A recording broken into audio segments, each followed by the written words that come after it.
प्रभु राम के दर्शन कर भक्ति में हो लीन।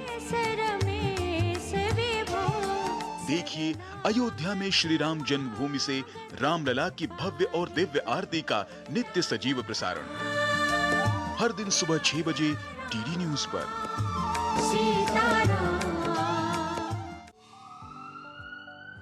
स्वास्थ्य से जुड़ी महत्वपूर्ण बात, देश के प्रख्यात विशेषज्ञों के साथ कैसे हो रोग के लक्षणों की पहचान। यदि आप हैं किसी रोग से परेशान, फोन और ईमेल के माध्यम से पूछें अपना सवाल, विशेषज्ञों से मिलेगा सही समाधान।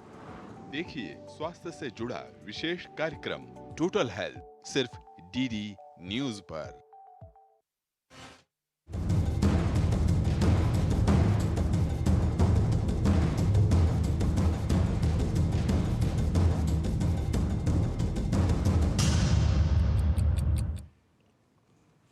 नमस्कार, डीडी न्यूज पर आप देखना शुरू कर चुके हैं हमारा खास प्रोग्राम। इस वक्त मैं हूं लाल चंद्र सिंह। अगले 1 घंटे में हम देखेंगे कुछ ऐसी खबरें जिन पर चर्चा जरूरी है और ये चर्चा हम करेंगे अपने संवाददाताओं और खास मेहमानों के साथ। और आज सबसे पहले हम बात करने वाले हैं कि कर्नाटक हाई कोर्ट ने जो मुख्यमंत्री सिद्धारमैया की याचिका खारिज की, जिसमें उन्होंने राज्यपाल के उस फैसले को चुनौती दी थी जिसमें मुख्यमंत्री के खिलाफ मुकदमा चलाने को मंजूरी दी गई थी, तो उसके बाद अब सिद्धारमैया पर दबाव बढ़ गया है। वहां पर मुख्य विपक्षी भाजपा और जेडीएस ने उनके इस्तीफे के लिए, मुख्यमंत्री के इस्तीफे के लिए दबाव बढ़ा दिया है। तो सबसे पहले इसी पर बात करेंगे और उसके बाद आज की खास चर्चा होगी कि क्या वक्फ बोर्ड संशोधन कानून जो है, संशोधन बिल कहिए अभी, जो जेपीसी के पास है अभी, क्या उसको लेकर कोई अंतरराष्ट्रीय साजिश हो रही है? ये हम आज खास चर्चा इसलिए करेंगे क्योंकि खबरों के मुताबिक बीजेपी के सांसद निशिकांत दुबे ने जेपीसी के अध्यक्ष जगदंबिका पाल को एक चिट्ठी लिखी है जिसमें उन्होंने लिखा है कि इसमें जिस तरह से सुझाव दिए गए हैं इस कानून को लेकर जेपीसी को, उसमें अंतरराष्ट्रीय साजिश की बू आती है क्योंकि सभी की भाषा एक जैसी है। इसमें जाकिर नाइक जो जैसे भगोड़े हैं उनका भी नाम आ रहा है, उसका भी, कि उसने भी कोई इसमें साजिश की है। तो आज इसी पर एक व्यापक चर्चा करेंगे अपने खास मेहमानों के साथ और इसके बाद बात करेंगे जमहूरियत के जश्न की, क्योंकि जम्मू कश्मीर में लोकसभा चुनाव में बम्पर वोटिंग हुई थी, उसके बाद पहले चरण के चुनाव में बम्पर वोटिंग हुई और अब जो दूसरे चरण से खबरें आ रही हैं वो भी बेहद उत्साहजनक हैं क्योंकि दूसरे चरण में भी 26 सीटों पर बम्पर वोटिंग हो रही है। तो उसकी भी बात करेंगे, होंगे तमाम सवाल जवाब, लेकिन सबसे पहले इस वक्त की हेडलाइंस। जम्मू कश्मीर में विधानसभा चुनाव के दूसरे चरण के लिए मतदान जारी। 1 बजे तक करीब 37% मतदान दर्ज। ओमर अब्दुल्ला सहित 239 प्रत्याशियों की किस्मत दांव पर। तीसरे चरण के प्रचार के लिए अब दिग्गज उतरे मैदान में। हरियाणा में भी चुनावी घमासान जारी। प्रधानमंत्री नरेंद्र मोदी की सोनीपत के गोहाना में विशाल जनसभा, तो नितिन गडकरी भी राज्य में कर रहे हैं चुनावी रैलियां, तो वहीं बसपा सुप्रीमो मायावती भी रण में, तो कांग्रेस समेत अन्य पार्टियों का भी धुआंधार प्रचार जारी। पंडित दीनदयाल उपाध्याय की 108वीं जयंती पर कृतज्ञ राष्ट्र कर रहा है उनको नमन। उपराष्ट्रपति जगदीप धनखड़ सीकर में दीनदयाल जी की प्रतिमा का कर रहे हैं अनावरण। तो भाजपा के अध्यक्ष जेपी नड्डा, उत्तर प्रदेश के मुख्यमंत्री योगी आदित्यनाथ समेत कई नेताओं ने किया दीनदयाल जी को नमन। उपराष्ट्रपति जगदीप धनखड़ ने किया यूपी इंटरनेशनल ट्रेड शो 2.0 का ग्रेटर नोएडा में शुभारंभ। उद्यमियों के महाकुंभ में 70 देशों के 350 उद्यमी हो रहे हैं शामिल। कर्नाटक में मुद्रा घोटाले में घिरे मुख्यमंत्री सिद्धारमैया के विरोध में तेज हुआ प्रदर्शन। बेंगलुरु में भाजपा नेताओं ने सीएम आवास का किया घेराव, मुख्यमंत्री से मांगा इस्तीफा। पुलिस ने प्रदर्शनकारियों को लिया हिरासत में। और खबरों के मुताबिक बीजेपी के सांसद निशिकांत दुबे ने वक्फ बोर्ड संशोधन कानून पर लोगों से सुझाव को लेकर जेपीसी अध्यक्ष जगदंबिका पाल को लिखी चिट्ठी। निशिकांत दुबे का दावा, जेपीसी को मिले लाखों पत्रों में एक ही भाषा और तथ्य। दुबे का यह भी दावा कि इसमें अंतर्राष्ट्रीय साजिश की बू आ रही है। तो क्या देश के अंदर माहौल खराब करने के लिए रची जा रही अंतर्राष्ट्रीय साजिश?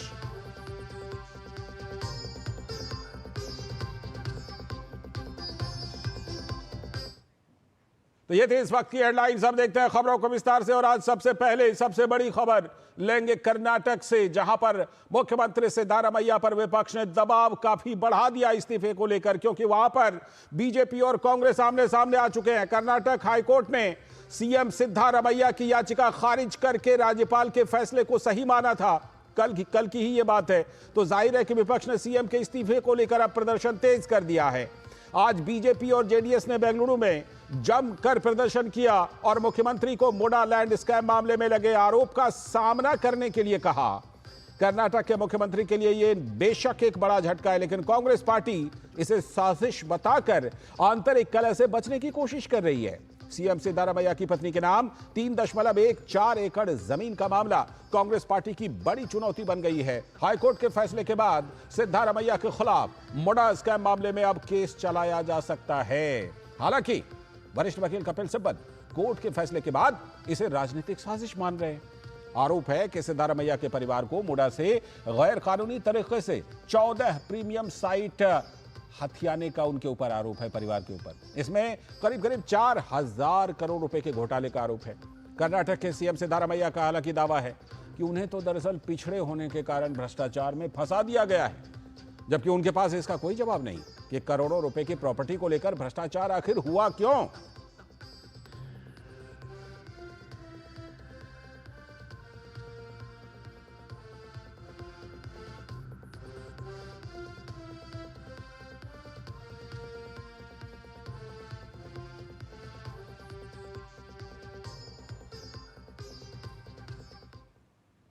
तो जाने माने वरिष्ठ वकील कपिल सिब्बल का कहना है कि संविधान में ऐसा तो कहीं नहीं लिखा है कि राज्यपाल अभियोजन को मंजूरी दे सकते हैं। ये जो नया एक तरीका उठाया गया है कि गवर्नर साहब नोटिस देंगे, गवर्नर साहब सुनेंगे और गवर्नर साहब तय करेंगे। ये कहाँ लिखा है संविधान में? कहाँ लिखा है संविधान में कि गवर्नर साहब तय करेंगे? भाई, गवर्नर के कुछ संवैधानिक कर्तव्य होते हैं, उसके अंतर्गत तो है नहीं है, संविधान में तो कहीं नहीं लिखा। अब गवर्नर कोई एजुडिकेटिंग अथॉरिटी तो नहीं बन सकता, कोई ऐसा जुडिशियल अथॉरिटी तो नहीं बन सकता, जज तो नहीं बन सकता। कपिल सिब्बल कभी कांग्रेस में रहे हैं, तो जाहिर सी बात है कि कपिल सिब्बल जो बोल रहे हैं वो कांग्रेस के समर्थन में बात जा रही है। तो कर्नाटक के भाजपा के नेता तुहिन सिन्हा ने कहा कि सिद्धारमैया को अपने पद से इस्तीफा दे देना चाहिए। कांग्रेस पार्टी के रिएक्शन से ऐसा लग रहा है उनमें एक ऐसी विकृत किस्म की पात्रता दिख रही है जैसे कि करप्शन उनका जन्मसिद्ध अधिकार है, और बजाय इसके कि वो सिद्धारमैया जी को हटाएं, वो और ढीठ होकर जो है करप्शन को बैक कर रहे हैं। हमारे संवाददाता बेंगलुरु से शुभा हमारे साथ जुड़ चुके हैं इस खबर पर और ज्यादा बात करने के लिए। शुभा, जिस तरह से कल हाईकोर्ट ने याचिका खारिज कर दी, रिजेक्ट कर दिया जो सीएम ने अपना एप्लीकेशन दिया था, अब जाकर के गवर्नर के आदेश के मुताबिक इस पर आगे केस चल सकता है। ये बताइए कि क्या कांग्रेस कैंप ने, सीएम कैंप ने अभी तक ये साफ किया है कि इसको वो आगे चल करके कोर्ट में चैलेंज करेंगे, या फिर ऐसा लग रहा है कि सीएम के ऊपर रिजाइन करने का बहुत ज्यादा प्रेशर पड़ रहा है, खास तौर पर मेन अपोजिशन बीजेपी और अपोजिशन जेडीएस से? अभी हम देख सकते हैं जेडीएस और बीजेपी ने निरंतर विरोध व्यक्त किया और बेंगलुरु से मैसूर तक मैसूर चलो प्रतिभटन का आयोजन भी किया था, जिसके साथ साथ इन्होंने सीएम के पदवी पर इन्होंने इस्तीफा का मांग भी की थी, क्योंकि सीएम अगर उनके पदवी पर रहे तो जांच करने का कोई तरीका नहीं हो सकता है, सही तरीके से जांच नहीं हो सकता है, विचारण भी नहीं हो सकता है। अगर इनके सामने इनके पास अधिकार हो तो वो कैसा भी इसका यूज़ कर सकते हैं। अनुपयोग भी कर सकता है। लेकिन इसी को सामने रखकर बीजेपी वालों और जेडीएस वालों ने निरंतर प्रतिभटन करते हुए इस्तीफा का मांग की थी। लेकिन सिद्धरामैया ने अपनी कुर्सी को ना देते हुए, ना छोड़ते हुए इन्होंने अपने जिद को पकड़ लिया है। और इन्होंने पहले भी कहा था घोटाला तो हुआ है, लेकिन जो बीजेपी वालों ने, जेडीएस वालों ने कह रहे हैं उसके सारे तो नहीं हो सकता, थोड़ा सा तो घोटाला हुआ है। इसके साथ हम देख सकते हैं सीएम सिद्धरामैया ने ही बताया घोटाला तो हुआ है, लेकिन इन्होंने विचारण के लिए आगे नहीं आ रहे, पीछे भागने का कोशिश कर रहे हैं। सारे क्वेश्चंस जो लोग बता रहे हैं, जेडीएस वाले बता रहे हैं, बीजेपी वाले बता रहे हैं, कांग्रेस ये सारे प्रश्न का उत्तर नहीं दे रहा है। और सीएम सिद्धरामैया के खिलाफ स्वतः थावरचंद गहलोत जी ने, राज्यपाल जी ने जो विचारण के लिए ग्रीन सिग्नल दिया है। कोर्ट में भी, हाई कोर्ट में भी कल एक बड़ा सा ऐतिहासिक निर्णय कह सकते हैं हम, क्योंकि कई दिनों से ये मामला सामने आ रहा है, कई लोगों ने इस प्रतिभटन में भाग लिया था, लेकिन अभी कर्नाटका के हाई कोर्ट में भी एक प्रकरण का ग्रीन सिग्नल मिल गया है। पर भी सिद्धरामैया अपने जो इन्होंने घोटाला किया है और ना किया है, इसके सारे प्रश्न का उत्तर तो नहीं दे रहे। ये सारे के सारे हम मामला देख सकते हैं, तो ना केवल ये मूढ़ा का स्कैम है, वाल्मीकि हगरण है, एससीपीटीसी का हगरण है, जो सारे इन्होंने अपने गारंटियों में, अपने गारंटी योजना को जनता के ऊपर डालने के लिए इन्होंने खुद सरकार में जो व्यवहारिक धन था, ये सारे के सारे इन्होंने अपने पर्सनल में यूज किया और गारंटी में यूज किया।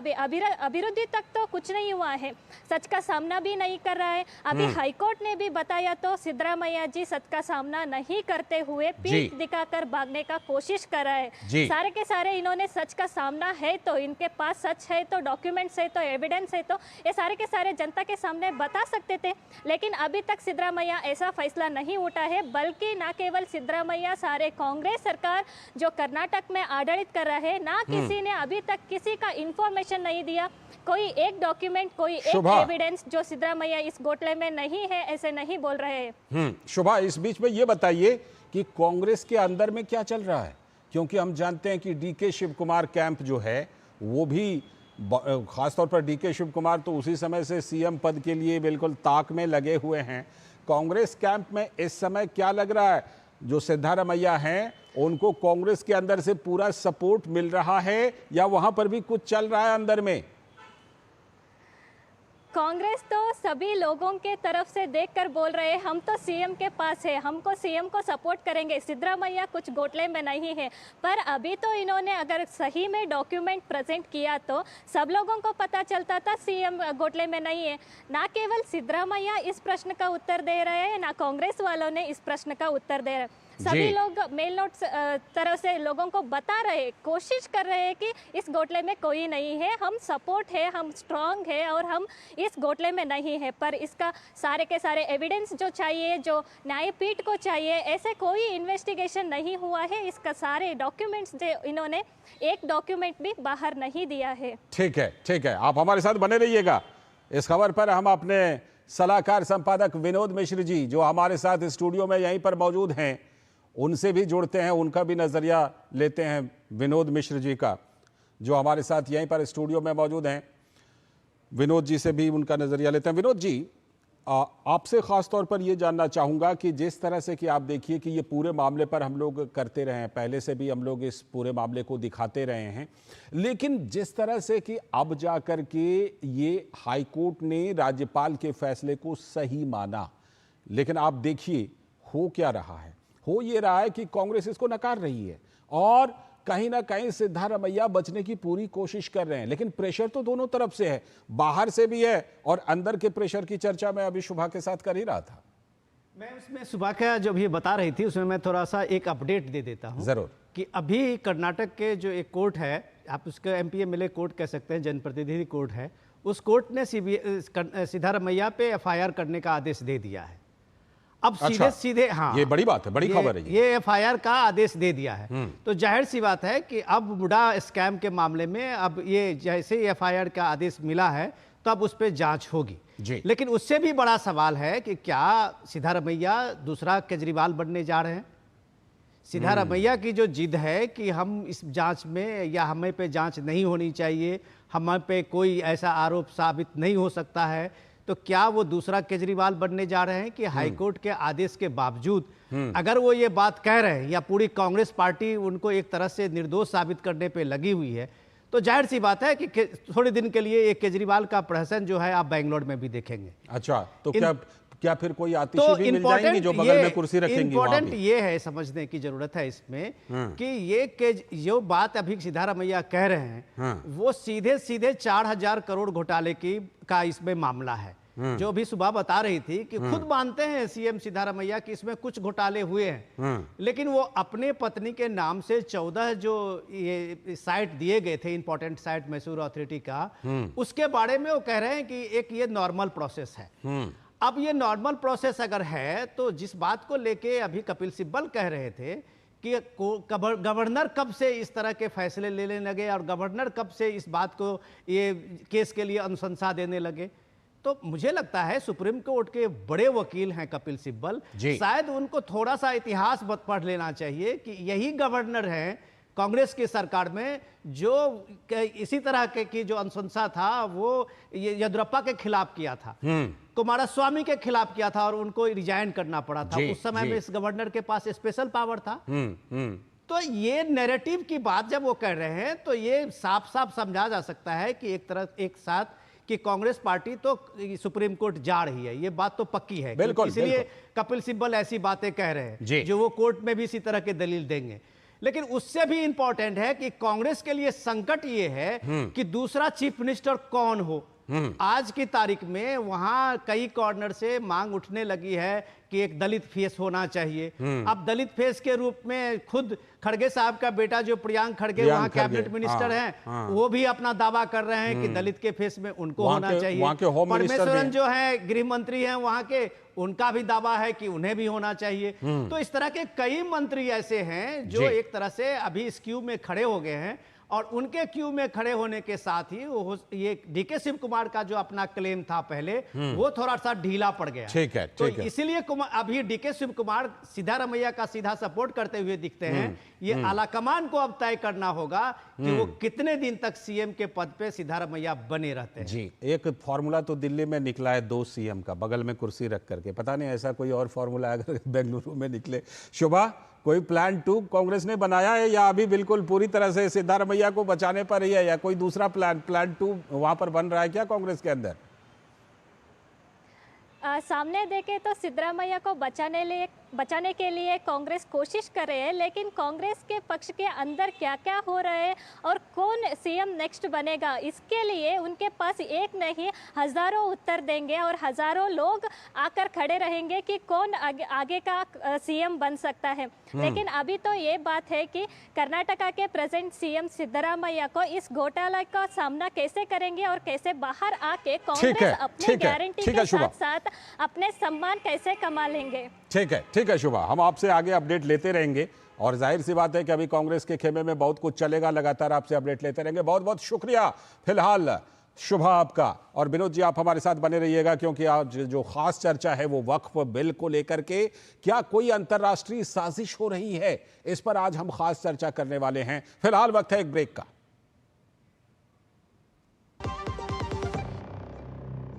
आपके घर के खाने में रेस्टोरेंट जैसा स्वाद ले आए MDH का शाही पनीर मसाला। पनीर को क्या मस्त बना डाला। बेटियां घर की रौनक हैं। बेटियां घर संवारती हैं। बेटियां पीढ़ियां सजाती हैं। बेटियां घर की बुनियाद कहलाती हैं। बेटियों को सलाम करता है मोंगिया स्टील का बादशाह। हाथ धोकर आते हैं। साबुन की जगह हैंड वॉश।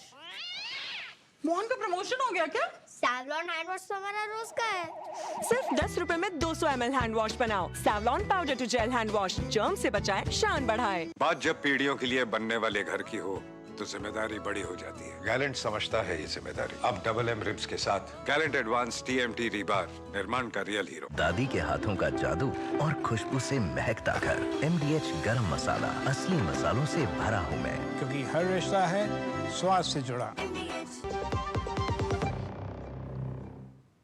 स्वागत है ब्रेक के बाद। आप देख रहे हैं डीडी न्यूज पर इस वक्त, और जैसा कि ब्रेक पर जाने से पहले हमने आपको बताया था कि आज एक बड़ी चर्चा हम करने वाले हैं, और वो बड़ी चर्चा क्या है कि वक्फ बिल, जैसा हम जानते हैं कि संशोधन कानून जो है उसका बिल अभी जेपीसी के पास है, लोगों से सुझाव मांगे जा रहे हैं, लेकिन ऐसे सुझाव आ रहे हैं जिससे ये लग रहा है कि कुछ ना कुछ अंदर खाने अंतर्राष्ट्रीय साजिश चल रही है क्या, ये सवाल उठ रहे हैं।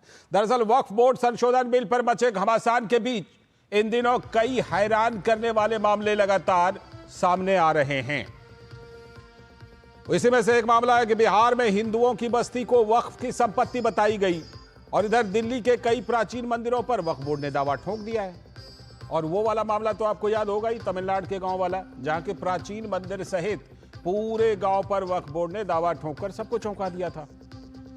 तो उस गांव में ना तो कोई मस्जिद है, तमिलनाडु के गांव की बात कर रहे हैं, ना तो कोई मुस्लिम है फिलहाल, लेकिन वक्फ बोर्ड के दावे ने वहां पर रजिस्ट्री रोक दी।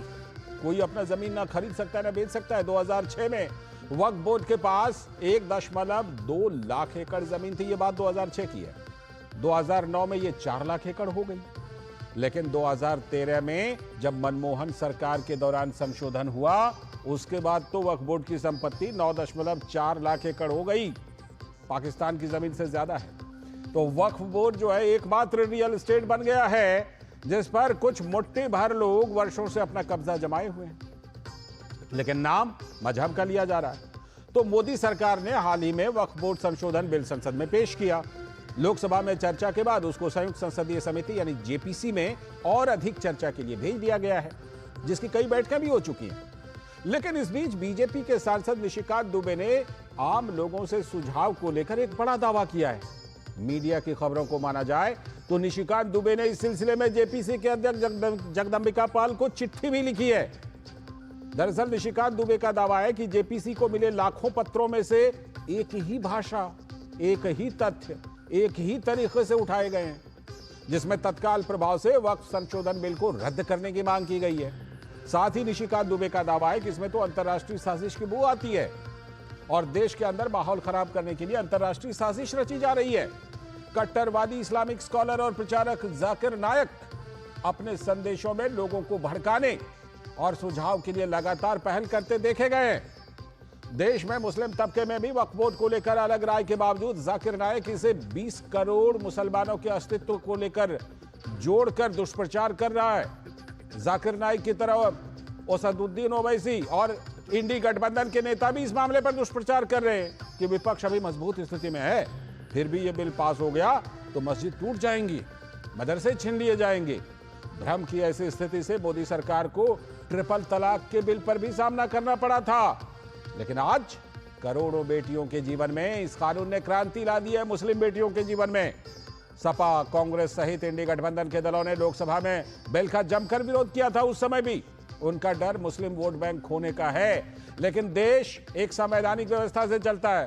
अगर कोई बोर्ड संवैधानिक व्यवस्था से ऊपर हो, अलग हो, और कुछ लोग इसे समांतर सरकार मान रहे हों, तो फिर देश और कानून के लिए यह कतई मुनासिब नहीं कहा जा सकता। यह बात बिल्कुल साफ है।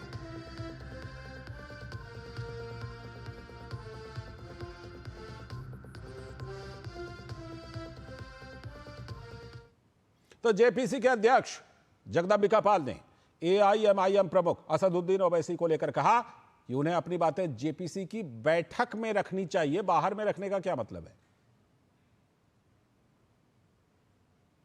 ओवैसी साहब इस जेपीसी के मेंबर हैं, उन्हें पूरा अवसर है कि हर बात को जेपीसी की कमेटी में कहें। अब वो जेपीसी के बाहर भी कहते हैं कि ये बिल पास हो जाएगा तो हमारी मॉस्क चली जाएगी, हमारी ग्रेवयार्ड। इस कानून में है कि अगर ये पास हो जाएगा तो कहीं मतलब कोई मस्जिद या कोई कब्रिस्तान या कोई खानका या कोई मतलब इदारा सरकार की हो जाएगी, ऐसा कहीं बिल में नहीं है। तो ऐसा उनको जेपीसी के बाहर कहना नहीं चाहिए। लेकिन सवाल है कि ओवैसी ने कहा क्या था। ओवैसी का कहना है कि मोदी सरकार वक्फ की संपत्ति को कब्जाना चाहती है। ये जो नरेंद्र मोदी की सरकार है वो वक्फ प्रॉपर्टीज को बचाने के लिए, वक्फ प्रॉपर्टीज को डेवलप करने के लिए, वक्फ प्रॉपर्टीज में एफिशिएंसी लाने के लिए ये बिल नहीं लाई है। ये बिल इसलिए लाया गया है ताकि हमेशा के लिए वक्फ बोर्ड को खत्म कर दिया जाए। तो वहीं मुस्लिम स्कॉलर मुफ्ती वजाहत का कहना है कि पिछले 70 सालों में कुछ बाहुबलियों ने भ्रष्टाचार से वक्फ का गलत फायदा उठा लिया है।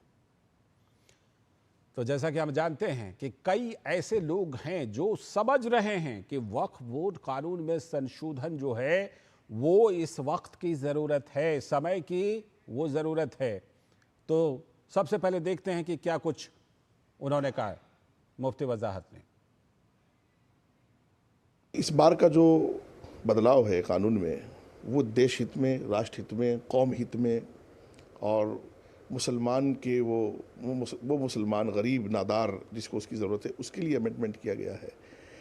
तो जाहिर सी बात है कि वक्फ बोर्ड पिछले 70 सालों में करप्शन का शिकार हुआ है, भू माफियाओं का कब्ज़ा है। वो मुस्लिम लीडरशिप, मुस्लिम पर्सनल लॉ बोर्ड की, जमीयत उलमा की, समाजवादी की, कांग्रेस की, वो मुस्लिम लीडरशिप जिनका पार्टी में थोड़ा भी अपने संगठनों में दबदबा रहा, उन्होंने अपने सियासी असर व रसूख से वक्फ की अच्छी ज़मीनें हासिल करके भू माफियाओं की शक्ल में वो उन पर जो है अपना बैठ गए हैं। उसमें ओवैसी साहब शामिल हैं, उसमें मुस्लिम पर्सनल लॉ बोर्ड आगे है, उसमें जमीयत उलमा का पूरा संगठन आगे है। तो आपने ये पूरी बातें सुनी ना। मुफ्ती वजाहत साहब एक तरह से असदुद्दीन ओवैसी जैसे लोगों को एक्सपोज कर रहे हैं। वो समझ रहे हैं कि ये जो पूरा संशोधन कानून है इसका मकसद क्या है, असली मकसद क्या है। और समझ तो ओवैसी जैसे लोग भी रहे हैं, तभी तो विरोध कर रहे हैं। क्योंकि मुफ्ती वजाहत के शब्दों को अगर गौर किया जाए तो असदुद्दीन ओवैसी जैसे ही तो लोग हैं जो वक्फ बोर्ड पर काबिज रहे हैं पिछले कई दशकों से और फायदा उठाते रहे। आम लोगों को इससे फायदा आम मुसलमानों का नहीं है, गरीब मुसलमानों का। और संशोधन के जरिए यही सब करने की कोशिश हो रही है। लेकिन फैलाया क्या जा रहा है? फैलाया जा रहा है कि मस्जिदें छिन जाएंगी, मदरसे छिन जाएंगे, कब्रगाह छिन जाएंगे, ऐसी बातें फैला करके मुसलमानों को भड़काया जा रहा है क्या? और इसमें क्या देश के साथ साथ पूरी दुनिया में और पूरा एक इकोसिस्टम इसमें साजिश कर रहा है क्या? इसी पर आज खास चर्चा करने के लिए हमारे साथ जुड़े हुए हैं हमारे संवाददाता शैलेंद्र मिश्र, साथ में हमारे सलाहकार संपादक विनोद मिश्र जी, साथ में फिरोज बख्त अहमद साहब जो फॉर्मर चांसलर है मौलाना आज़ाद नेशनल उर्दू यूनिवर्सिटी के। बहुत बहुत स्वागत, खैर मकदम सर। हमारे साथ सैयद जवाद साहब जो राजनीतिक विश्लेषक हैं और कांग्रेस के समर्थन में मजबूती से बातें रखते हैं। बहुत बहुत खैर मकदम स्वागत सैयद जवाद साहब आपका। मैं शुरुआत करता हूं सबसे पहले अपने संवाददाता शैलेंद्र मिश्र से। शैलेंद्र, ये जो खबर आ रही है कि निशिकांत दुबे ने बीजेपी के सांसद ने कोई चिट्ठी लिखी है जेपीसी के चेयरमैन जगदम्बिका पाल को, इसके बारे में अभी तक का अपडेट क्या है? क्या इसके बारे में कोई ऑथेंटिक जानकारी किसी के जरिए मिल पाई है क्या? देखिए, सूत्र ये बता रहे हैं कि जेपीसी के जो चेयरमैन हैं जगदम्बिका पाल, उनको एक पत्र लिखा गया है निशिकांत दुबे की तरफ से, जो गोड्डा से बीजेपी के सांसद हैं, कि जो सुझाव मांगे गए थे। हम जानते हैं कि उसकी समय सीमा 25 तारीख को थी। तो उस सुझाव में बहुत सारे जो सुझाव इस तरह से दिए गए जो वक्फ के संशोधनों के विरोध में है, और इसके पीछे एक पूरी लॉबी ने काम किया है। एक अंतर्राष्ट्रीय स्तर पर जो भ्रम फैलाने की कोशिश की गई, और यहाँ पर देश के अंदर भी जिस तरह से कुछ लोगों ने इन प्रावधानों को पर दुष्प्रचार किया और कहा कि ये जमीन हड़पने का कानून बनने जा रहा है, जबकि हम जानते हैं कि बार बार ये कहा गया कि इसमें ऐसा कोई प्रावधान नहीं है। तो इसमें एक अंतर्राष्ट्रीय साजिश है, कुछ ऐसे लोगों की साजिश है जो नहीं चाहते हैं कि वक्फ संशोधन बिल पारित हो, चूंकि उसके जरिए पारदर्शिता आएगी, वक्फ की जमीनों का रजिस्ट्रेशन होगा और आम जो मुसलमान हैं उनको फायदा होगा। मैं यहाँ पर बताना चाहूंगा कि अभी कुछ ही दिन पहले मीडिया से बातचीत में और दूरदर्शन न्यूज से बातचीत में केंद्रीय अल्पसंख्यक मंत्री किरण रिजिजू ने बहुत स्पष्ट तौर पर यह कहा था कि ये किसी की जमीन हड़पने का कानून नहीं है। सत्ता पक्ष ये चाहता है कि आम मुसलमानों का फायदा हो, उन्हें वक्फ की जमीनों का लाभ मिले, और इसलिए ये संशोधन लाया गया। और जेपीसी में जब ये कहा गया कि उस पर और विचार की जरूरत है, तो जेपीसी उस पर विचार कर रही है। हम जानते हैं कि पसमानदा समाज के लोगों को बुलाया गया था, उन्होंने इसके प्रावधानों, संशोधन प्रावधानों का समर्थन किया है। तमाम अन्य मुसलमान जो प्रतिनिधि हैं, चाहे वो मुस्लिम राष्ट्रीय मंच हो या फिर अन्य समाज के लोग, उन्होंने इसका समर्थन किया, इसके संशोधन का। All India Muslim personal law board के सदस्यों ने जरूर कुछ आपत्ति जताई। तो हर वर्ग से बुलाकर जेपीसी में बातचीत की जा रही है। इस तरह से एक अभियान चलाकर ईमेल या फिर बाकी जरिए से सुझाव भिजवाना विरोध में, इसके पीछे क्या कोई साजिश है, ये भी एंगल देखा जाना चाहिए। ये निशिकांत दुबे ने अपने पत्र में लिखा है जेपीसी चेयरमैन को। ठीक है, धनंजय गिरी जी भी हमारे साथ, भारतीय जनता पार्टी के सब प्रवक्ता जुड़ गए हैं। बहुत बहुत स्वागत धनंजय जी आपका भी। मैं चर्चा को थोड़ा विस्तार देता हूं विनोद जी के जरिए। विनोद जी, जिस तरह की खबरें आ रही हैं, जो अभी शैलेंद्र भी बता रहे थे कि इस तरह की कोई चिट्ठी निशिकांत दुबे ने लिखी है, सवाल यह कि ये चिट्ठी लिखने का आधार कितना बड़ा आधार बनता है, जिन बातों का हवाला निशिकांत दुबे अपनी चिट्ठी में दे रहे हैं, अगर उन्होंने ये चिट्ठी जगदम्बिका पाल जी को, जेपीसी के चेयरमैन को लिखी है तो। लाल जी, मैं एक अभी अपडेट दे रहा हूँ। दीजिए। शैलेंद्र जो बता रहे थे उससे आगे मैं एक अपडेट दे रहा हूँ। अभी दिल्ली हाईकोर्ट ने एक बड़ा फैसला दिया है जी।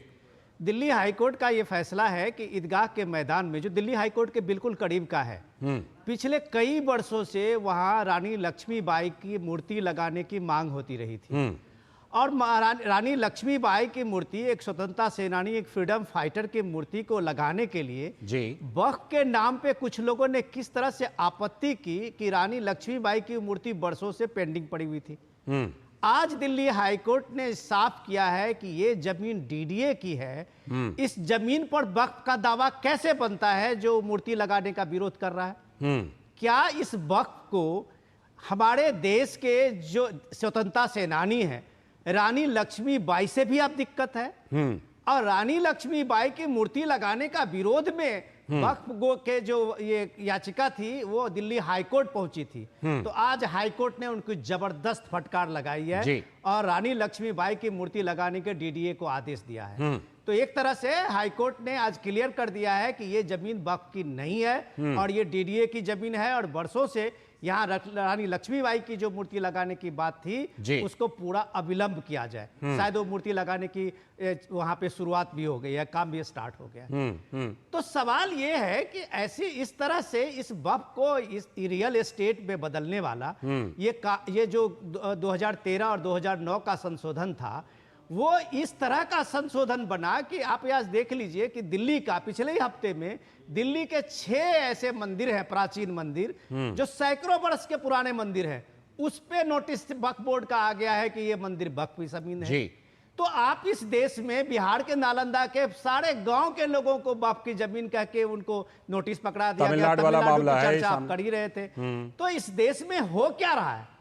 और आज अगर ये ओवैसी साहब इसको अपना इलेक्शन का एजेंडा बना रहे हैं, महाराष्ट्र में उनको इलेक्शन लड़ना है, अब पूरा वो देखिए कि कैसे वो मार्च निकाल रहे हैं। तो इसी तरह से ये सारे लोग जो एक पॉलिटिकल गिमिक में वक्फ बोर्ड को फंसा रहे हैं, उनको नहीं मालूम है कि 60,000 कंप्लेन सिर्फ मुस्लिम के तरफ से इस वक्फ बोर्ड के खिलाफ आया है। ठीक है, बिल्कुल ये एक बड़ा पॉइंट है। और आप अभी हमने जैसे मुफ्ती वजाहत की भी बातें सुनवाई थी। सैयद जवाद साहब, ये बताइए कि वक्फ बोर्ड की स्थापना से लेकर के उसमें समय समय पर कई संशोधन, 2013 का संशोधन अलग है, मनमोहन सरकार के दौरान, नरसिंह राव सरकार के दौरान जो संशोधन हुआ वो भी हम सब जानते हैं। स्थापना से लेकर के तमाम संशोधन में संसद जो है वो कबूल है, लेकिन अगर इस समय संशोधन कुछ हो रहा है लोगों की जायज मांगों पर, तो ये संशोधन कुछ लोगों को चुभ क्यों रहा है? क्यों ये कहा जा रहा है कि नहीं नहीं ये तो हमारे मजहबी मामले हैं, इसमें आप कहां से आ गए? अरे यही सवाल पूछना था 2013 में कि ये हमारे मजहबी मामले हैं, कहां से आ गए आप लोग? जी लाल सिंह जी, बहुत बहुत धन्यवाद आपका समय देने के लिए। अभी मैं स्वागत वरिष्ठ पत्रकार महोदय को सुन रहा था और आधी बात उन्होंने कही, आधा सत्य बताया और आधा, चलिए आप पूरा कर दीजिए, सत्य बता दीजिए। हाँ, आधा सत्य जो है वो बड़े झूठ से ज्यादा खतरनाक होता है। तो आधे सत्य से बचना चाहिए। अब देखिए क्या है, वक्फ बोर्ड को लेकर के आज निशिकांत दुबे ने नया सवाल खड़ा किया और सवाल उल्टा जो है बूमरैंग के तरीके से अब अपनी ही सरकार पे लगेगा, जैसे कंगना सवाल कर रहा है। शायद हो सकता कंगना का कोई असर आ गया हो। अब वो ये कह रहे हैं कोई विदेशी साजिश तो नहीं, तो विदेशी अगर साजिश है तो हमारा गृह मंत्रालय क्या कर रहा है? इस साजिशें जो है एलिगेशन लगाने हो जाता। और देखिए साहब, शक का इलाज हकीम लुकमान के पास भी नहीं। लेकिन थोड़ा सा मैं एक बात जोड़ दूं, एक बात थोड़ा सा जोड़ता हूं। निशिकांत दुबे ऐसे सांसदों में से हैं जो ऐसे और फैक्ट्स और फिगर्स के साथ आते हैं कि महुआ मोइत्रा जैसी सांसद की सदस्यता चली जाती है, इसलिए वो हल्की बातों को शायद लेकर नहीं आते हैं। सैयद जवाद साहब, नहीं, वो देखिए क्या है, जब भी उनसे सवाल करे जाते हैं, अब उनके बारे में बहुत कुछ बोलने को है, फिर मैं चाहता नहीं कि पर्सनली बात हो जाएगी, वो बात अलग हट करके। लेकिन हैरत की बात यह है कि वो निशिकांत दुबे को जब इतने सारे मेल्स मिले, और ये तो बड़ी अच्छी बात है कि लोग मुस्लिम समुदाय के जागरूक हो करके अपनी बात रख रहे हैं, और अगर विरोध में भी रख रहे हैं तो लोकतंत्र की खूबसूरती और फिर ये डेमोक्रेसी इसमें जाकिर नाइक का क्या रोल है? सैयद जवाद साहब, जाकिर नाइक भी अपनी बात रख रहे हैं और रखवा रहे हैं, जाकिर नाइक जैसों का क्या रोल है इसमें? जाकिर नाइक जैसे भगोड़ों का? जाकिर नायक जिस मुल्क के अंदर हैं, उस मुल्क के जो अभी बड़े करता धरता आए हुए थे वहां के, उनसे तो हमारे माननीय प्रधानमंत्री जी बड़े गले मिल रहे थे, बहुत अच्छी दोस्ती है। कान में ही कह देते कि वापस कर दो ये हमारी यहाँ का आतंकी, क्योंकि हमारा तो विदेश में डंका बज रहा है ना साहब, डंका बजा बजा के हम लोग ने फाड़ दिया डंका, इतना डंका बजाया मीडिया ने भाई। कह देते कि भैया वापस दे दो, और पकड़ के कौन लाएगा? सैयद जवाद और लाल सिंह और सलाहकार या बीजेपी के प्रवक्ता धनंजय गिरी। ये बिल्कुल सच बात है, ये बिल्कुल हम पकड़ने नहीं जाएंगे, कानून के तहत ही पकड़ा जाएगा जाकिर नाइक को। मैं आपने एक बड़ा सवाल खड़ा किया है जवाद साहब, सैयद जवाद साहब, आपने एक बड़ा सवाल खड़ा किया है। मैं धनंजय जी के काउंटर लेता हूं, फिर आपके पास आता हूं। मोदी को भी भगाते हैं। सुनिए तो जाकिर नायक ने एक बड़ा खुलासा करा। जाकिर नायक का अभी मैं एक पॉडकास्ट देख रहा था, उन्होंने कहा कि बीजेपी के कुछ समर्थक और बड़े लोग उनसे मिलने आए थे। अच्छा, कि तुम धारा 370 पे समर्थन, हाँ उन्होंने एक पॉडकास्ट में दिया कि धारा 370 पे समर्थन कर दो, हम सारी चीजें एलिगेशन लगा। अब उनको पूछना चाहिए, या तो उनको पकड़ के लाए भारत सरकार, जैसे विजय माल्या को इन्होंने पकड़ रखा है, नीरव मोदी को भी इन्होंने बहुत जोर से पकड़ रखा है। अब धनंजय गिरी जी का जवाब लेता हूँ, धनंजय गिरी जी जवाब दीजिए। धनंजय गिरी जी, धनंजय गिरी जी का जवाब लेता हूँ। आपकी बातों पर आपने तमाम बातें कही हैं, धनंजय गिरी जी की पार्टी पर सीधे आरोप हैं, बताइए धनंजय गिरी जी। लाल सिंह जी, हकीम लुकमान के पास इसका इलाज नहीं था, ये मुल्क के वर्तमान निजाम के पास उसका इलाज है। जब सैकड़ों लाखों चिट्ठियों में नुक्ता नफस देरो जफर काफिया मीटर एक बराबर हो, एक जैसे हो, तो सवाल पैदा होता है। और मुल्क से ज्यादा मुल्क पर भरोसा कम और भगोड़े पर भरोसा ज्यादा, ये भारत के भवितव्य के लिए ठीक नहीं है। दूसरी बात कह रहे वक्त और वक्फ दोनों की जरूरत है कि वो लोग जो मुल्क से ऊपर मुल्क को अपनी मिल्कियत समझने के लिए गरीब मुसलमानों का इस्तेमाल करके वक्फ के नाम पर संपत्तियां दबाए जा रहे हैं, वो गरीब गुरबा मुसलमान जो आम मुसलमान है, जो बेचारा गरीब है, वो चाहता है कि मुल्क को अपनी मिल्कियत मेरे बहाने पे मत समझो। और जो लोग ये समझ रहे हैं, ये मक्कारी देखिए, 147% आबादी बढ़ गई प्रॉपर्टी, कैसे बढ़ी, क्या बढ़ी भाई? और जब से इस्लाम तामिल में नहीं आया था तब का तमिलनाडु का गांव था जो आप रिपोर्ट में दिखा रहे हैं, बिहार का एक गांव का दावा कर दिया गया जिसमें कोई एक मस्जिद की भी तामील नहीं हुई आज तक। वहां के आम परेशान है। तो जहां मन करे झंडा गाड़ दो, जो इकबाल ने मिली तराना लिखा है कि चीनो अरब हमारा, हिंदुस्तान हमारा, मुस्लिम वतन है सारा। जाकिर नाइक वाले पर जवाब दीजिए ना धनंजय जी। जाकिर नाइक वाले पर सैयद जवाद साहब ने सीधा सवाल पूछा, उस पर कुछ जवाब दीजिए। कटघरे में खींच के लाएंगे जाएंगे सारे लोग, सारा हिसाब एक दिन जिले ला ही देंगे, समझे ना? एक एक करके सारे लोग आएंगे। और जो लोग मुल्क के बाहर बैठ करके इस देश में धमाके कराते थे, कभी मुंबई धमाका, कभी एक समय थे कांग्रेस की जब लिखा रहता था संदिग्ध वस्तुओं को ना छुए, स्टेशन पे पार्क में, ठीक है, मैं लौटता हूँ आपके पास, लौटता हूँ आपके पास, मैं आता हूँ। सैयद जवाद साहब आपके पास आऊंगा, लेकिन पहले फिरोज साहब के पास, फिरोज साहब के पास।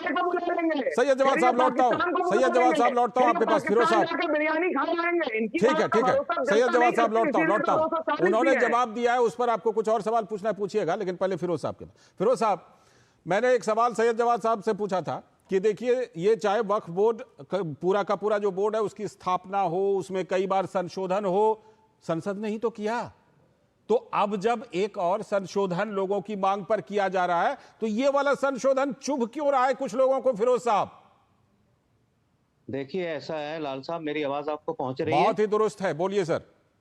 हाँ, देखिए, मैं इसमें कहना चाहता हूँ, ये वक्फ बिल में जो संशोधन हुआ है ये पहली मर्तबा नहीं हुआ है। 1864, 1954, 1955, उससे पहले 1930, उसके बाद फिर ये आपका आप आगे आ जाइए 2013, ये पहली मर्तबा नहीं हुआ है। और संशोधन क्यों हो रहा है, मैं इसकी वजह आपको बता देता हूँ। जरूर। संशोधन इस वजह से आपको आवाज आ रही है मेरी? बिल्कुल सर, बिल्कुल। हाँ, संशोधन इस वजह से हो रहा है, ये इसलिए नहीं कि मसाजिद चली जाएंगी, खानकाहें चली जाएंगी, कब्रिस्तान चले जाएंगे, जहां हमें भी एक दिन जाना है, उसमें अपने को दफन करना है, या हमारे मदरसे चले जाएंगे, हमारे उर्दू माध्यम स्कूल या ऐसी हमारी प्रॉपर्टी चली जाएगी। हरगिज भी इस वजह से संशोधन नहीं बना है। पहली चीज, ये संशोधन इस वजह से बना है कि वक्फ बोर्ड के जितने भी ऑफिसर्स थे वो मोस्टली जो कांग्रेस की सरकार में आए हुए थे, मैं कांग्रेस को कोई मुरुदे इल्जाम नहीं ठहरा रहा हूँ, लेकिन ऐसा है, हिस्ट्री ऐसी है, जो कांग्रेस के जमाने में वक्फ बोर्ड के जितने भी ऑफिसर्स आए थे और हत्ता के जो वकील भी आए थे जो वकालत कर रहे थे इनकी केसों की, उन सब ने वक्फ की प्रॉपर्टी को खुर्द-बुर्द किया है, अपने मकान, अपनी प्रॉपर्टीज, अपने घरों को भरा है, अपनी जेबों को भरा है। और ये जो वक्फ का जो प्रॉपर्टी थी 9 लाख एकड़, ये यतामा, मसाकिन, गोरबा, जो बेचारे गरीब स्टूडेंट थे जो मेडिकल की फीस नहीं दे पाते थे, जो आर्किटेक्चर ऐसे कोर्सेज की फीस नहीं दे पाते थे, इंजीनियरिंग की, ये सब आपसे संपर्क में थोड़ी सी बाधा आ रही है। इन लोगों ने, आपसे संपर्क में थोड़ी सी बाधा आ रही है फिरोज साहब, लेकिन आपकी बातें आ गई और हमने आपकी बातें समझ ली कि ये कितना जरूरी है संशोधन। मैं इस समय सीधे रुख करता हूं अपने संवाददाता शैलेंद्र मिश्र का।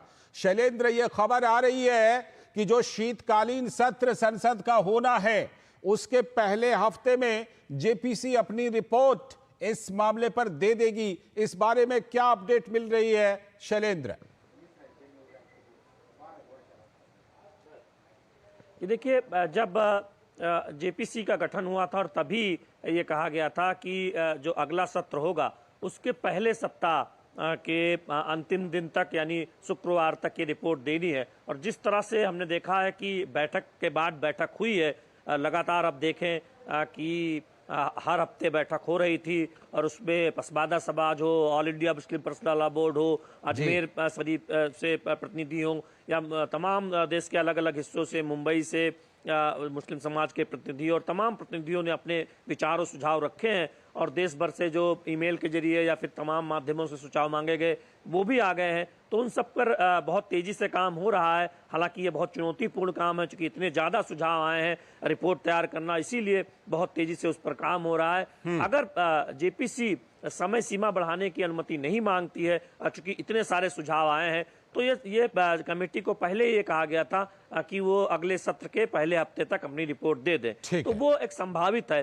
कि जब भी सत्र होगा उसके पहले हफ्ते तक जेपीसी की रिपोर्ट आ जाएगी। लेकिन ये तब संभव होगा जब कमेटी में ये कोई इस तरह का विचार ना आए कि समय बढ़ा दिया जाए। फिलहाल तो जिस तरह से तेजी से बैठ के हो रही है उसमें ऐसा लगता नहीं है कि कमेटी समय बढ़ाने की कोई मांग करेगी। ठीक है, बिल्कुल, ये आपने बिल्कुल सही कहा कि ज़्यादा संभावना यही है कि चाहे पहले हफ्ते में शायद आ ही जाएगी। मैं आ रहा हूँ सैयद जवाद साहब, आ रहा हूँ, आप ही के पास आऊँगा, लेकिन उससे पहले ज़रा विनोद जी की एक छोटी सी टिप्पणी ले लेता हूँ। विनोद जी, अभी आपने तमाम तर्क देखे, सैयद जवाद साहब से मैंने सीधा पूछा था कि संशोधन से आपत्ति क्या है, कहाँ दिक्कत कहाँ है, क्यों ये वाला संशोधन चुभ रहा है? पहले वाले संशोधन में कोई दिक्कत नहीं थी, 2013 वाले में, उसके पहले वाले में, उसमें संसद चलेगा, सबकी भागीदारी चलेगी, लेकिन सिर्फ इसी वाले संशोधन में क्या दिक्कत है? लेकिन यही मैं आपसे समझना चाहता हूं कि इसी संशोधन में कुछ लोगों को क्या दिक्कत है। विनोद जी, देखिए, उनका जवाब तो जवाब साहब का जवाब धनंजय जी देंगे और बेहतर तरीके से जवाब दे सकते हैं धनंजय जी। मुझे उस पर कोई लेना देना नहीं है उनके सवाल का। सीधे सीधे मेरा सवाल अगर वो सुनना चाहे तो जरूर, और वो आधा सच पूरा सच ये करते हुए आएंगे तो शायद वो उनके जहन में ये बात नहीं आएगी। सीधे ये समझें कि 2006 से पहले इसी वक्फ की जो जमीनें थी वो 1.4 लाख एकड़ की थी। 2009 में संशोधन जो हुआ, उस संशोधन के साथ ही, ये भी कांग्रेस की सरकार थी याद रखिएगा, उसके साथ में जैसे ही ये संशोधन हुआ तो उस संशोधन के साथ में ये 4.7 लाख करोड़ की हो गई। और 2013 में जब यूपीए की सरकार हाँ। थी तब ये जमीन जो है 9.5 लाख एकड़ जमीन हो जाती है। ये कौन सा जादू है भाई?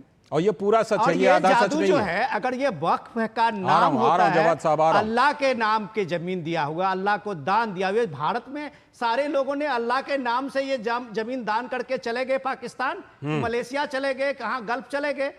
आज दुनिया के किसी भी देश में वक्फ बोर्ड नहीं है। ये सिर्फ हिंदुस्तान है कि यहां पे सब कुछ चलता है।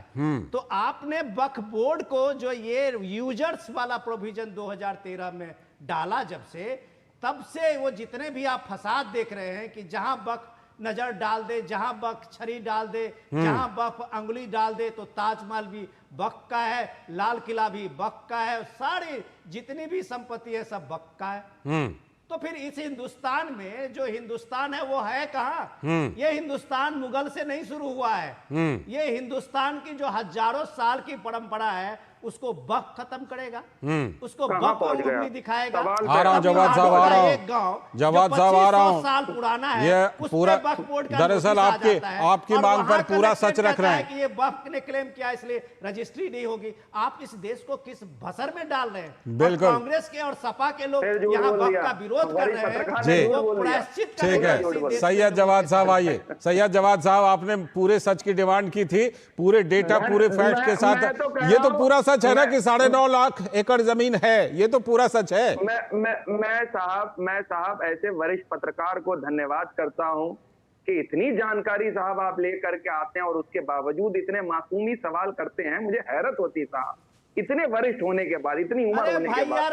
अच्छा, जवाब सुन लीजिए। अब चेहरा बनाते हैं, आते हैं राजनीतिक विश्लेषक होके और कांग्रेस का एजेंडा चलाते हैं। सीधे सीधे बोलिए ना, आपका एजेंडा क्या है?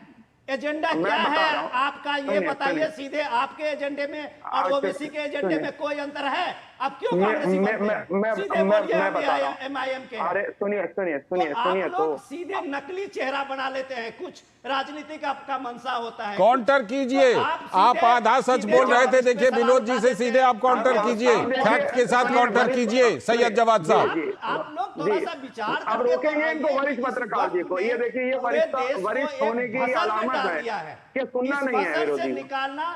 ये सुन तो लीजिए, मेरा एजेंडा वही है। 90,000 सुनिए, 90,000 केस आप बोल लीजिए। आप जवाब तो सुन लीजिए, हो गया जवाब तो सुन लीजिए। कोई ना उसमें महाराज वरिष्ठ पत्रकार साहब, जवाब तो सुन लीजिए। 60,000 सुनने की हिम्मत नहीं है। वरिष्ठ पत्रकार साहब बताइए, इसमें तो कोई मजहबी एंगल भी नहीं है।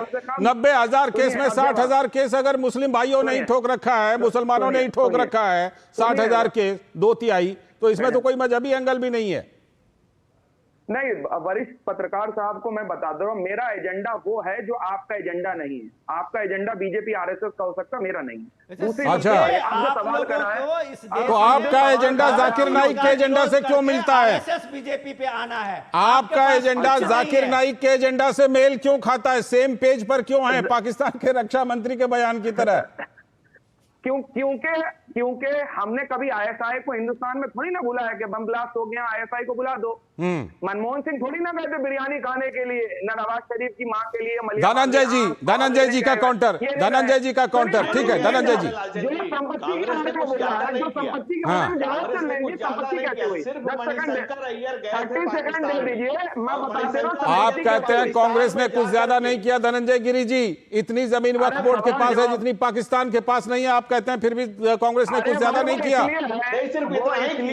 क्योंकि उसकी मॉनिटरिंग हुई है। नींद में आती है चीजें। वक्फ बोर्ड के जो चेयरमैन होते हैं, अच्छा ये बताइए, वक्फ बोर्ड में जब माननीय प्रधानमंत्री जी मुख्यमंत्री थे, गुजरात के मुख्यमंत्री थे, तब वक्फ बोर्ड नहीं था क्या? तब वक्फ बोर्ड नहीं था। सोनिया गांधी मोदी जी का मुसलमानों के बीच बोला है भाई। दिग्विजय सिंह ने हाफिज सईद नहीं किया। फिर मौलाना कांग्रेस धनंजय गिरी ने कह दूंगा मैं। देश के धर्म के देखिए नाम पर मौलाना धनंजय गिरी साहब, मौलाना धनंजय गिरी साहब ये समझ लीजिए कि जब माननीय प्रधानमंत्री जी गुजरात के चीफ मिनिस्टर थे तब वक्फ बोर्ड नहीं था क्या? वक्फ बोर्ड के चेयरमैन किसको बनाया था? वो तो सरकार का माउथपीस होते हैं ना। जो मदरसा बोर्ड के चेयरमैन होंगे, वक्फ बोर्ड के ठीक है।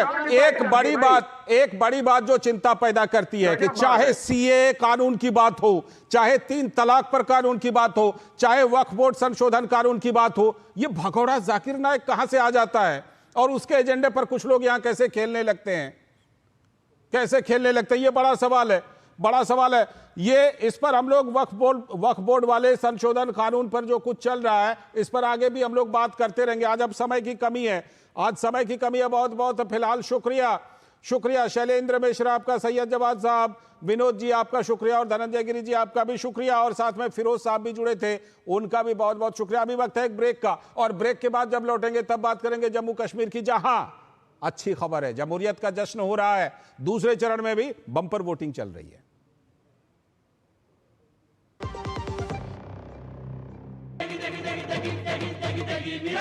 MDH की देगी मिर्च का तड़का, अंग अंग फड़का। MDH की देगी मिर्च। बेटियां घर की रौनक हैं, बेटियां घर संवारती हैं, बेटियां पीढ़ियां सजाती हैं, बेटियां घर की बुनियाद कहलाती हैं। बेटियों को सलाम करता है मोंगिया स्टील, स्टील का बादशाह। स्वागत है ब्रेक के बाद, आप देख रहे हैं डीडी न्यूज पर इस वक्त। और जैसा कि ब्रेक पर जाने से पहले बताया था, अब चलेंगे जम्मू कश्मीर, जहां दूसरे चरण में भी बम्पर मतदान जारी है। जम्मू कश्मीर विधानसभा चुनाव के दूसरे चरण का मतदान जारी है और 1 बजे तक की खबर है फिलहाल 37% के आसपास मतदान हो चुका था। दूसरे चरण में दरअसल 6 जिलों की 26 विधानसभा सीटों पर पूरे उत्साह के साथ वोटिंग चल रही है। कभी अलगाववाद से प्रभावित रहे इलाकों में भी आज जमहूरियत की गूंज रही है जम्मू कश्मीर में, और वहां पर आम मतदाताओं में अपने उम्मीदवारों को लेकर जबरदस्त रुझान देखा जा रहा है। आज के मतदान में 3 जिले जम्मू डिवीजन से हैं और 3 जिले कश्मीर घाटी के भी शामिल हैं। प्रमुख उम्मीदवारों की बात कर लीजिए तो पूर्व मुख्यमंत्री उमर अब्दुल्ला और जम्मू कश्मीर कांग्रेस के अध्यक्ष तारिक हामिद कर्रा शामिल हैं। साथ ही बीजेपी के जम्मू कश्मीर प्रमुख रविंद्र रैना भी, उनकी भी किस्मत आज दांव में है। दूसरे चरण में कुल 239 उम्मीदवार हैं और उनके चुनावी और राजनीतिक भाग्य का फैसला हो रहा है। इसके साथ ही अब जम्मू कश्मीर में तीसरे चरण के प्रचार के लिए भी दिग्गज मैदान में उतर आए हैं। आज कांग्रेस के नेता राहुल गांधी का भी जम्मू कश्मीर में चुनावी कार्यक्रम चल रहा है।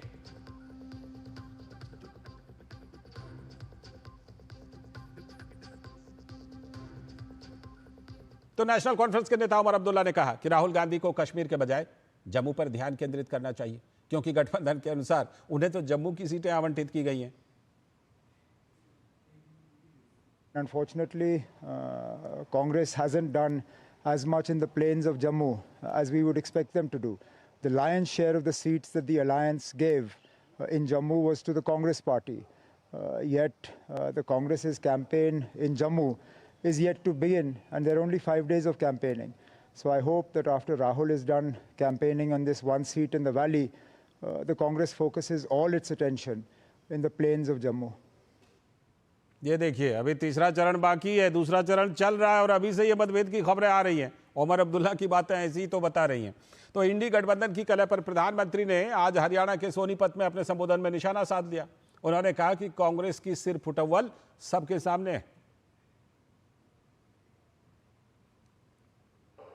कांग्रेस ने दलितों, पिछड़ों और शोषितों के साथ भी धोखा किया।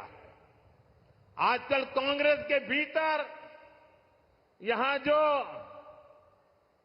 सिर फुटअव्वल हो रही है, ये पुराने पाकों का ही परिणाम है। याद कीजिए, 2014 से पहले जब यहां कांग्रेस का राज था, जब हुड्डा जी यहां सीएम हुआ करते थे, तब ऐसा कोई साल नहीं था जब दलितों के साथ अन्याय नहीं होता था। अनेक दलितों को जान से हाथ धोना पड़ा, दलित परिवारों की बहु बेटियों पर अत्याचार होते थे। हमारे दो संवाददाता ग्राउंड जीरो से जुड़ रहे हैं, अमरेंद्र गुप्ता और निशांत राय। दोनों संवाददाता हमसे जुड़ चुके हैं, दोनों से जुड़ते हैं। पहले मैं अमरेंद्र गुप्ता आपके पास आ रहा हूं, कैसी चल रही है वोटिंग और वोटिंग का प्रतिशत कैसा है, और साथ में ये भी जोड़ दीजिएगा उमर अब्दुल्ला के बयान को कैसा देखा जाए, क्या दोनों पार्टियों में ठीक से कोऑर्डिनेशन नहीं हो पाया क्या? देखिए लालचंद जी, सबसे पहले तो बता दूं कि वोटिंग जो है सुबह से 7 बजे से खासा उत्साह के साथ चल रहा है और जिस तरह से निर्वाचन आयोग ने पूरी तैयारियां की थी वो भी एक खासी अहम थी। ऐसे में जो वोटिंग का परसेंटेज है, जो फर्स्ट फेज का जो वोटिंग परसेंटेज था, उम्मीद की जा रही है कि जो मतदाताओं का जो उत्साह है और जिस तरह से लोग घर से निकल के आ रहे हैं, तो उम्मीद की जा रही है कि पिछली बार से ज़्यादा वोटिंग परसेंटेज होगी। और दूसरी अहम बात, ये जो जम्मू का जो इलाका है उसमें 15,500 जो प्रवासी कश्मीरी हैं उनके लिए वोट के लिए व्यवस्था की गई है, जिसमें 14,700 से ज़्यादा जो कश्मीरी पंडित जो विस्थापित हैं वो अपने मताधिकार का प्रयोग कश्मीर में के जो कश्मीर के जो कैंडिडेट हैं उनके लिए जम्मू के 19 सेंटर्स पे मतदान कर रहे हैं। तो वो भी खासा अहम माना जा सकता है। और सबसे बड़ी बात देखिए कि जमहूरियत का जश्न इस तरह से है कि आप गांदरबल की एक सीट पे जो कैंडिडेट है, या आप मानिए कि हजरतबल पे जो कैंडिडेट है, यहाँ के जो कश्मीरी पंडित जो माइग्रेटेड जो है जम्मू में है, वो लगातार वोट करने के लिए आ रहे हैं और लगभग 40 प्लस जो परसेंटेज है यहाँ पे रिकॉर्ड किया गया है उन बूथ के लिए। और रही बात तीसरी, मैं आपको एक मोटी तौर पे कुछ सेकंड में आपकी बात पूरी करता हूं। जल्दी से 15 सीट घाटी की और 11 सीट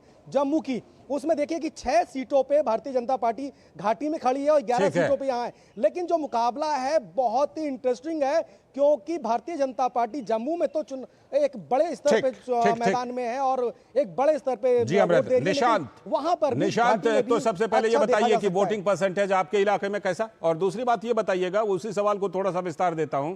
उमर अब्दुल्ला ने बयान दिया है, क्या ग्राउंड पर आपको नेशनल कॉन्फ्रेंस और कांग्रेस के कार्यकर्ताओं जो वहां बूथ पर काम करते हैं उनके बीच भी कोऑर्डिनेशन में कुछ कमी नजर आ रही है क्या?